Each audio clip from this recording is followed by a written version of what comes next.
رسول اللہ صلی اللہ علیہ وسلم جب معراج کے سفر پہ جا رہے تو جبرائیل علیہ السلام سے پوچھا کہ جبرائیل یہاں سے ایک بہت خوبصورت خوشبو آ رہی ہے، تو فرمایا کہ یہ مشاطہ کی قبر سے ہے۔ تو کہا کہ یہ مشاطہ کون ہے؟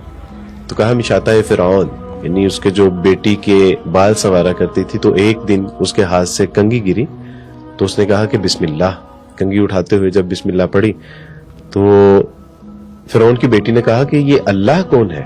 میں تو اپنے باپ کو یعنی اس کے سوا کسی کو رب نہیں جانتی، تو یہ کون ہے اللہ کے جس کے نام سے تم کام کا آغاز کرتی ہو اور چیزوں کو اٹھاتی ہو؟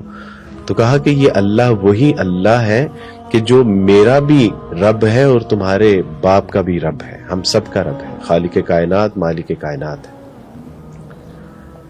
تو اس نے کہا کہ یہ میں اپنے باپ کو بتاؤں گی کہ تم اس کے سوا کسی اور کو رب مانتی ہو؟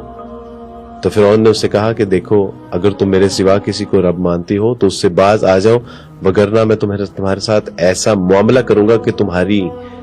روح تک کانپ جائے گی۔ اس نے کہا کہ میں ہر ظلم آپ کا سہنے کے لیے تیار ہوں، لیکن اپنے اللہ کے ساتھ بغاوت نہیں کر سکتا۔ تو فرعون نے حکم دیا کہ ایک تیل کا کڑھا لیا جائے اور اس میں اس کو ابالا جائے۔ جب یہ آگ کی طرح ابلنا شروع ہو گیا تو مشاطہ کے بچے کو لیا اور کہا کہ مشاطہ اب بھی اگر ایمان سے باز نہیں آتی تو اس بچے کو اس جلتے ہوئے سڑتے ہوئے تیل کے اندر ڈال دیا جائے گا، اور تم اگر باز نہیں آئی تو یہ منظر تمہیں اپنی آنکھوں سے دیکھنا پڑے گا۔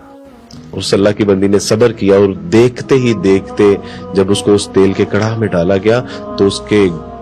کی ہڈیوں سے اس کا گوشت اس کے دیکھتے دیکھتے جو ہے وہ الگ ہو گیا۔ اسی طرح اس کے دوسرے بچے کے، اسی طرح جو ایک بچہ اس کے سینے سے دودھ جو ہے وہ پی رہا تھا، اس کو جب اس کے سپاہیوں نے کھینچا تو مشاطہ کی آنکھوں کے آگے اندھیرا آ گیا اور وہ گری، اور اس کے بیٹے کو اللہ سبحانہ و تعالیٰ نے گویائی عطا فرمائی۔ اس نے کہا کہ اماں یہ آگ تو حشر کی آگ سے کہیں زیادہ ٹھنڈی ہے، آپ اللہ کے اوپر کبھی کوئی کمپرومائز نہ کیجیے گا، آپ بلا جھجک اور بے خوف جو ہے وہ آگ میں کود پڑیے، اللہ سبحانہ و تعالیٰ نے چاہا تو حشر والے دن ہم اکٹھے کر دیے جائیں گے۔